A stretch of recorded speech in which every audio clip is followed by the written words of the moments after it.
नमस्कार, मैं हूं आलोक और आप देख रहे हैं डेली 24 भारत। लखनऊ में आयोजित दिव्य गीता प्रेरणा उत्सव में संबोधित करते हुए सीएम योगी आदित्यनाथ ने मंच से ये संदेश दिया कि ये आयोजन आध्यात्मिक विचारों को साझा करने का महत्वपूर्ण माध्यम है। समारोह में उपस्थित गणमान्यों का सम्मान किया गया और ये बात प्रमुख रूप से कही गई कि श्रीमद् भगवद गीता सदियों से जीवन के मूल सिद्धांतों और सही आचरण की दिशा दिखाने वाला ग्रंथ रहा है। यहाँ इस बात पर जोर दिया गया कि धर्म को केवल पूजा पाठ की प्रक्रिया तक सीमित नहीं माना जाएगा, बल्कि इसे व्यवहार, सोच और जीवन के हर पहलू में संतुलन बनाए रखने की मार्गदर्शक सीख के रूप में अपनाया गया है।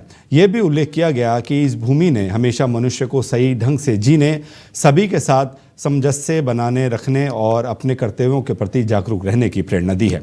इतने समृद्ध विचारों और गहन परंपराओं के बावजूद इस संस्कृति ने कभी स्वयं की महानता का दिखावा नहीं किया, बल्कि विनम्रता और संतुलन के साथ अपनी पहचान को स्थापित किया है। दिव्य गीता प्रेरणा महोत्सव की जब हम बात करते हैं तो श्रीमद् भगवद गीता के 700 श्लोक, जिन्हें हर भारत का धर्मावलंबी, सनातन धर्मावलंबी जीवन का मंत्र मान करके बड़ी पवित्रता के साथ, बड़े आदर भाव के साथ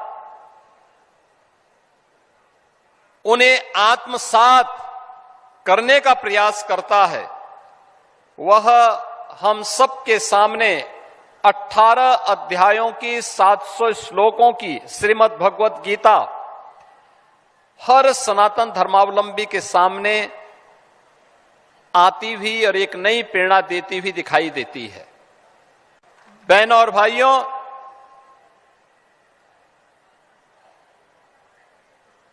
दिव्य गीता प्रेरणा महोत्सव की जब हम बात करते हैं, उत्तर प्रदेश पुलिस झंडा दिवस के अवसर पर आज मुख्यमंत्री आवास में एक औपचारिक कार्यक्रम आयोजित किया गया। इसमें डीजीपी राजीव कृष्ण और प्रमुख सचिव गृह संजय प्रसाद ने मुख्यमंत्री योगी को फ्लैग पिन पहनाकर सम्मान व्यक्त किया। इस प्रतीक चिन्ह के माध्यम से पुलिस बल की सेवा, समर्पण और गौरव का सम्मान किया गया।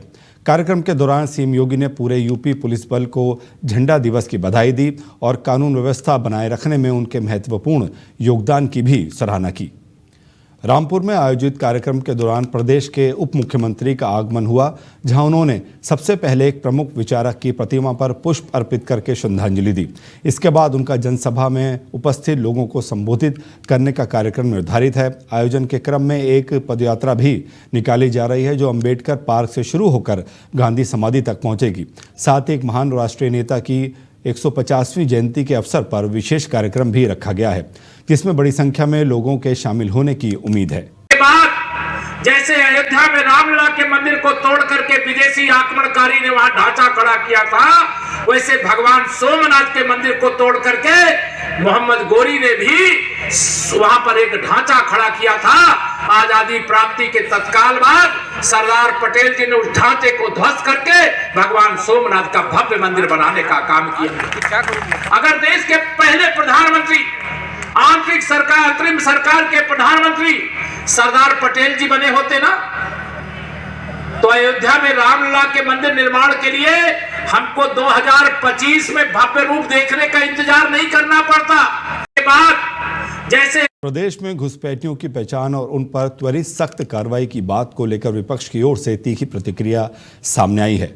विपक्ष का कहना है कि पिछले भाजपा सरकार ने कितने बाहरी तत्वों को चिन्हित किया, उन पर क्या कार्रवाई हुई और कितनों को प्रदेश से बाहर किया गया, इसका स्पष्ट जवाब अब तक नहीं दिया गया है। आरोप ये भी लगाया गया कि लंबे समय तक सत्ता में रहने के बाद जब मौजूदा कार्यकाल समाप्ति की ओर है, तभी इस मुद्दे को दोबारा उठाकर जनता का ध्यान आकर्षित करने की कोशिश की जा रही है।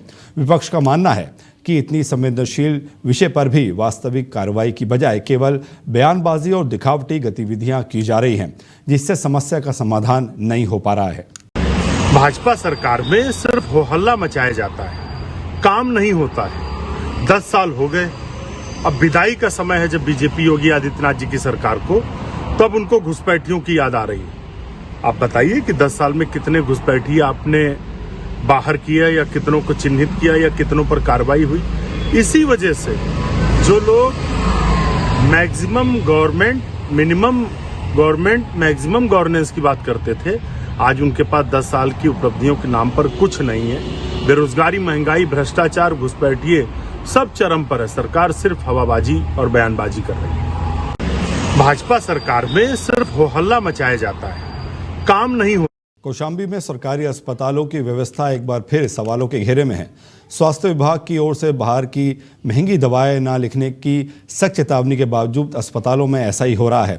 जन औषधि केंद्रों में सभी जरूरी दवाएं पर्याप्त मात्रा में उपलब्ध होने के बाद भी मरीजों को मेडिकल स्टोर की महंगी दवाएं लिखी जा रही हैं। बताया जा रहा है कि कमीशन के लालच में कुछ चिकित्सक बाहर की दवाओं को प्राथमिकता दे रहे हैं, जिससे मरीजों पर अतिरिक्त आर्थिक बोझ पड़ रहा है। जिले के अस्पतालों में जारी इस लापरवाही और अनुशासनहीनता को लेकर लोगों में नाराजगी बढ़ती जा रही है, जबकि जिम्मेदार विभागीय निर्देशों का पालन कराने में नाकाम दिखाई दे रहा है। अयोध्या में 25 नवंबर को राम जन्मभूमि परिसर में होने वाले धर्म ध्वजारोहण कार्यक्रम को लेकर देश विदेश के श्रद्धालुओं में उत्साह का माहौल है। भव्य राम मंदिर के स्वरूप के बीच ये आयोजन एक ऐतिहासिक क्षण माना जा रहा है, जिसमें लाखों भक्त और विभिन्न परंपराओं से जुड़े सम्मानित लोग शामिल होने की तैयारी कर रहे हैं। इसी बीच अयोध्या के एक प्रमुख संत ने स्थानीय संसदीय प्रतिनिधि की अनुपस्थिति पर टिप्पणी की है। संत का कहना है कि इतने महत्वपूर्ण अवसर पर जनपद के निर्वाचित प्रतिनिधि का सार्वजनिक रूप से दिखाई न देना लोगों के बीच सवाल खड़े कर रहा है। उन्होंने व्यंग्य करते हुए कहा कि यदि कोई व्यक्ति इस प्रतिनिधि का पता बता दे तो वो उसे राम मंदिर और अन्य महत्वपूर्ण धार्मिक स्थलों का दर्शन भी कराएंगे। इस बयान के बाद क्षेत्र में राजनीतिक और सामाजिक चर्चाओं का दौर तेज हो गया है, जबकि संबंधित पक्ष की ओर से इस टिप्पणी पर अभी कोई प्रतिक्रिया नहीं दी गई है। भक्त श्रद्धालु जय श्री राम। मैं सत्य सनातन धर्म प्रचारक दिवाकराचार्य महाराज अयोध्या एक बार पुनः विश्व कीर्तिमान स्थापित करने जा रहा है। हिंदू समाज के साथ श्री राम मंदिर में 25 नवंबर 2025 को विश्व के सर्वाधिक लोकप्रिय नेता, भारत की यशस्वी प्रधानमंत्री आदरणीय श्री नरेंद्र मोदी जी श्री राम मंदिर जो बनके भव्य और दिव्य रूप ले चुका है, संपूर्ण आकार में आ गया है, उसके भव्य दिव्य शिखर से केसरिया धर्म ध्वज फहराने जा रहे हैं। अयोध्या के माननीय सांसद, सबसे बूढ़े सांसद श्री अवधेश पासी जी कहाँ लापता हैं, उनका पता बताने वाले को अयोध्या से मैं संत दिवाकराचार्य महाराज फ्री में अयोध्या श्री राम मंदिर का अपने साथ ले चलकर उनको दर्शन करवाऊंगा, जो अयोध्या के हमारे माननीय सांसद जी का पता बताएगा। क्योंकि इतनी बड़ी ऐतिहासिक क्षण में हमारे माननीय सांसद जी कहाँ खो गए हैं ये किसी को पता नहीं है। लेकिन वही कार्यक्रम जब संपन्न हो जाएगा तो सांसद जी प्रेस मीट करके कहते हैं कि मुझे निमंत्रण नहीं आया। पूरी दुनिया, पूरे देश से राम भक्त, श्रद्धालु, अन्य मतांतर, पंथ समुदाय के लोग इस भव्य दिव्य ऐतिहासिक कार्यक्रम 25 नवंबर 2025 को अयोध्या श्री राम मंदिर धर्म ध्वज से जुड़ रहे हैं। तो हमारे माननीय सांसद जी लापता हो गए हैं। उनका पता बताने वाले को अयोध्या के प्रसिद्ध धार्मिक तीर्थ स्थलों, राम मंदिर सहित मैं साथ में ले चलकर जो पता बताएगा उसको दर्शन करवाऊंगा। जय जय श्री राम। अयोध्या में राम मंदिर परिसर में धार्मिक अनुष्ठानों की शुरुआत हो गई है, जहां अयोध्या और काशी के विद्वान मिलकर पूरे विधि विधान से अनुष्ठान संपन्न करा रहे हैं। ध्वजारोहण समारोह के उपलक्ष्य में मंदिर परिसर में लगातार विभिन्न धार्मिक क्रियाएं चल रही हैं। यज्ञशाला में नियमित रूप से आहुतियां और अर्पित की जा रही हैं और वेद मंत्रों की पावन ध्वनि पूरे वातावरण को पवित्र बना रही है। इसके साथ ही रामचर्चा, राम रक्षा स्तोत्र, वाल्मीकि रामायण और रामचरितमानस का पाठ भी निरंतर हो रहा है, जिससे पूरा परिसर भक्तिमय माहौल से सराबोर है।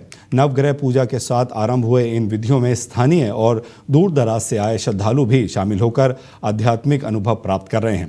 ध्वजारोहण समारोह के लिए विशेष रूप से चुने गए मुख्य यजमान के नेतृत्व में ये पूरा अनुष्ठान क्रमबद्ध तरीके से आगे बढ़ रहा है, जिसे अत्यंत शुभ और ऐतिहासिक माना जा रहा है। अमेठी में रेलवे ट्रैक के किनारे एक अज्ञात व्यक्ति का शव मिलने से स्थानीय क्षेत्र में हड़कंप मच गया। ग्रामीणों ने घटना की जानकारी तुरंत पुलिस को दी, जिसके बाद मौके पर पहुंची टीम ने शव को अपने कस्बे में लेकर पोस्टमार्टम के लिए भेज दिया और आवश्यक कानूनी प्रक्रिया शुरू कर दी। प्रारंभिक जानकारी के अनुसार अनुमान लगाया जा रहा है कि मृतक की मौत ट्रेन की चपेट में आने से हुई है। यह घटना पीपरपुर थाना क्षेत्र के दुर्गापुर रेलवे क्रॉसिंग के पास पिलर नंबर 72/8 के निकट सामने आई है, जहां पुलिस मृतक की शिनाख्त के प्रयास में जुटी हुई है। संभल में राष्ट्रीय राजमार्ग पर उस समय अफरा तफरी मच गई जब आगे चल रहे बाइक सवार को बचाने के प्रयास में एक कार अचानक अनियंत्रित होकर पलट गई। कार के ठीक पीछे आ रहा चावल से भरा ट्रक भी अचानक हुई इस स्थिति से बच नहीं सका और संतुलन खोते हुए डिवाइडर पर चढ़ गया। दुर्घटना को देखते ही आसपास के लोगों की भारी भीड़ मौके पर जमा हो गई। स्थानीय लोगों ने तुरंत मदद करते हुए कार में फंसे दंपत्ति को सुरक्षित बाहर निकाला। बताया गया कि दंपत्ति चंदौसी से बेलौन देवी मंदिर के दर्शन के लिए जा रहे थे। सौभाग्य से इस हादसे में कोई हताहत नहीं हुआ। ये पूरी घटना बहजोई कोतवाली क्षेत्र के अंतर्गत कस्बे के इस्लाम नगर चौराहे के पास हुई है। अमरोहा जनपद के हसनपुर गजरौला मार्ग पर आगापुर मोड़ के पास देर रात तेज रफ्तार के कारण एक गंभीर दुर्घटना हो गई। सामने चल रही कार को पीछे से आ रही तेज गति वाली डीसीएम ने अचानक नियंत्रण खोते हुए जोरदार टक्कर मार दी। टक्कर इतनी भीषण थी कि डीसीएम के पीछे चल रहा ट्रक भी असंतुलित हो गया। बड़े हादसे से बचने के प्रयास में ट्रक चालक ने तुरंत वाहन को सड़क किनारे पेड़ों की ओर मोड़ दिया, जिससे स्थिति और बिगड़ने से बच गई। इस प्रयास के बावजूद ट्रक में मौजूद कंडक्टर गंभीर रूप से घायल हो गया और उसकी दोनों टांगों में फ्रैक्चर हो गया। सूचना पर पहुंची पुलिस ने तुरंत घायल को एम्बुलेंस के माध्यम से सीएचसी भेजा, जहां स्थिति गंभीर होने पर उसे उच्च उपचार केंद्र के लिए रेफर कर दिया गया है। हादसे में कार बुरी तरीके से क्षतिग्रस्त हो गई है। पुलिस ने सभी क्षतिग्रस्त वाहनों को कब्जे में लेकर घटना की जांच भी शुरू कर दी है। हमीरपुर में एक दर्दनाक सड़क हादसा उस समय सामने आया जब तेज रफ्तार और ओवरलोडेड ट्रक ने बाइक सवार एक युवक को रौंद दिया। टक्कर इतनी गंभीर थी कि युवक की मौके पर ही मौत हो गई। घटना की जानकारी मिलते ही पुलिस तुरंत मौके पर पहुंची और शव को कब्जे में लेकर पोस्टमार्टम के लिए भेज दिया गया। मृतक की पहचान 28 वर्षीय युवक के रूप में हुई है, जो देर रात एक शादी समारोह से घर लौट रहा था। ये हादसा जालौन कोतवाली क्षेत्र के स्टेट हाईवे पर स्थित कोतवाली गेट के पास हुआ, जहां स्थानीय लोगों में इस घटना के बाद आक्रोश और चिंता का माहौल बना हुआ है। कानपुर में नाबालिग कार चालकों की लापरवाही थमने का नाम नहीं ले रही। सतबरी रोड पर एक नाबालिग चालक ने तेज रफ्तार में कार चलाते हुए हंगामा खड़ा कर दिया। उत्तर प्रदेश सरकार लिखी इस कार ने कोरियर कार्यालय के बाहर खड़ी करीब आधा दर्जन मोटरसाइकिलों को बेरहमी से कुचल दिया।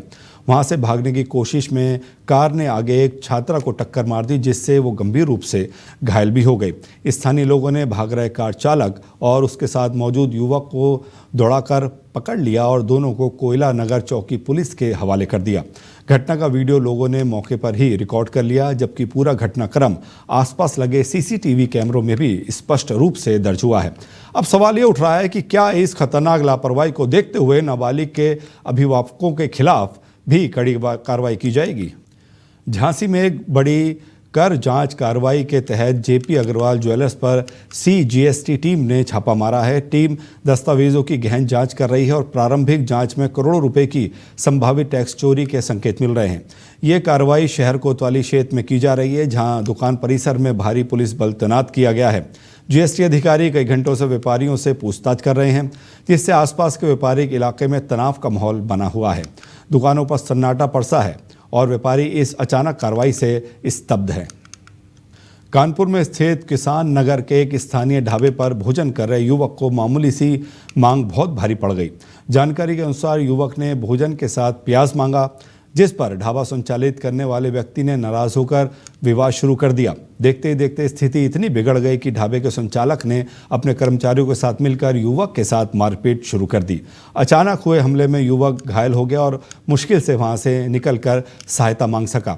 घटना की सूचना आसपास के लोगों द्वारा पुलिस तक पहुंचाई गई, जिसके बाद ये पूरा मामला सुचैंडी थाना क्षेत्र के तहत दर्ज किया गया है। पुलिस अब मामले की जाँच कर रही है और घायल युवक का उपचार कराया जा रहा है। मैनपुरी जिले में करहल थाना पुलिस ने वन्य जीव सुरक्षा से जुड़े कानून के तहत एक महत्वपूर्ण सफलता हासिल की है।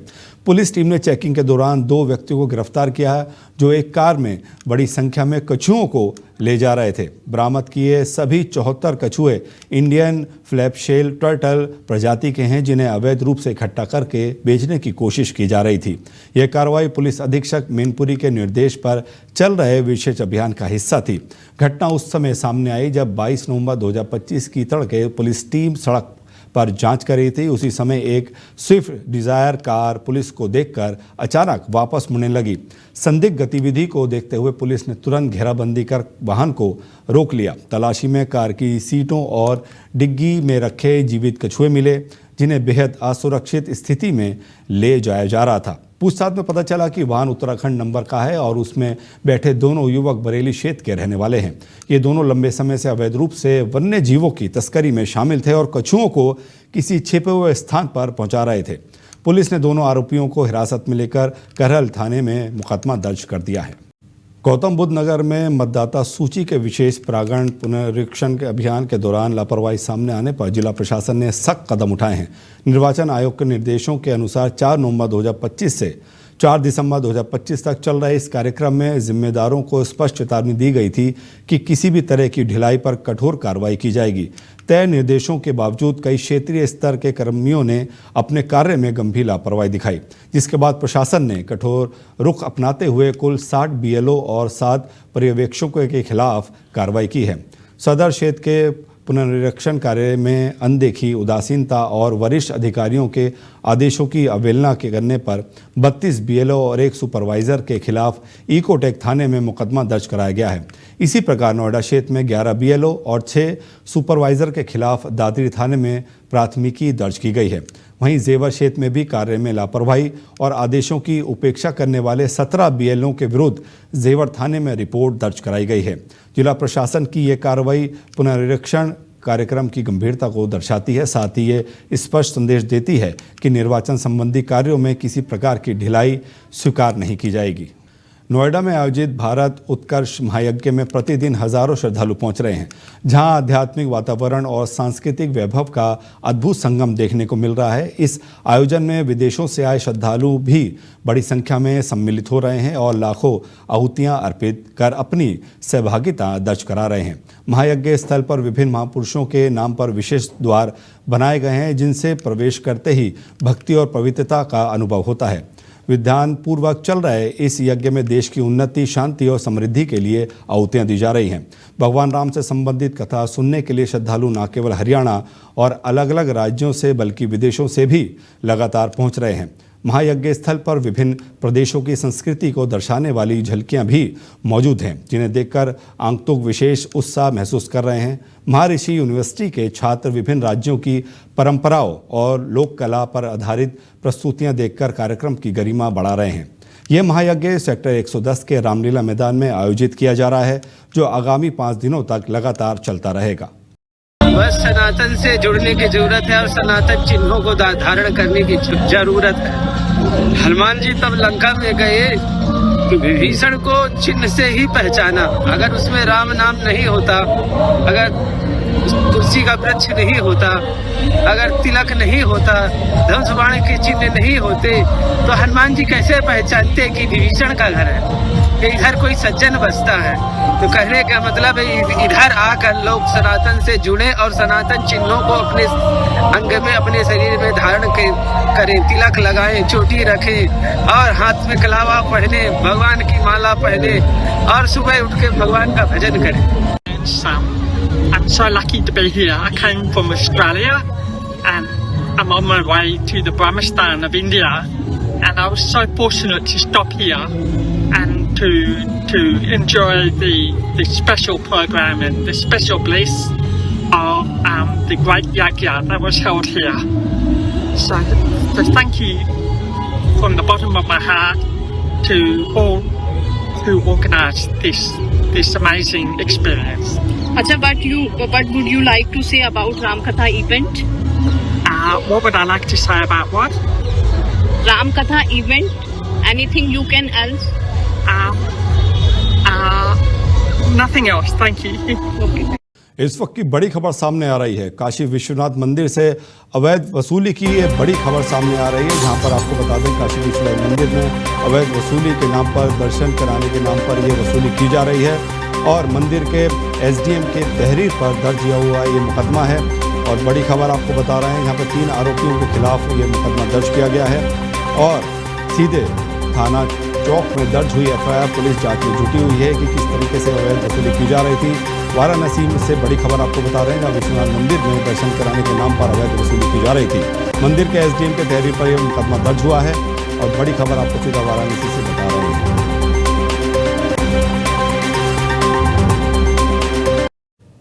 इस बुलेटिन में इतना ही। अपना ख्याल रखिए और देखते रहिए डेली 24 भारत। नमस्कार।